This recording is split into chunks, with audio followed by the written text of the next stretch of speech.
来关心国际新闻，北韩伫今仔日向朝鲜半岛西边这个海域发射200多粒的炮弹，落伫北方界线的北边。南韩当局已经向挖这个北韩边境的延坪岛甲白翎岛居民发出紧急的避难命令。南韩联合参谋总部是讲啊，这个炮弹最后会伫落伫这个西海岸来看因上。 도 북방 장산곶 일대와 연평도 북방 등산곶 일대에서 200여 발 이상의 사격을 실시하였습니다.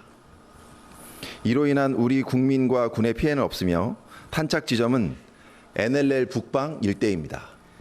讲这炮弹最后落伫这个朝鲜半岛西边海岸北方的界线以北这海上的缓冲区，并且无造成伤亡甲损失。这嘛是北韩为2022年12月7日以来过一冬过向 南北韩这海上缓冲区发射炮弹，面对北韩安尼起事端，南韩派驻白翎岛这个海军陆战队、这延坪岛这个延兵部队，嘛为今日下晡开始呢，展开海上射击的训练。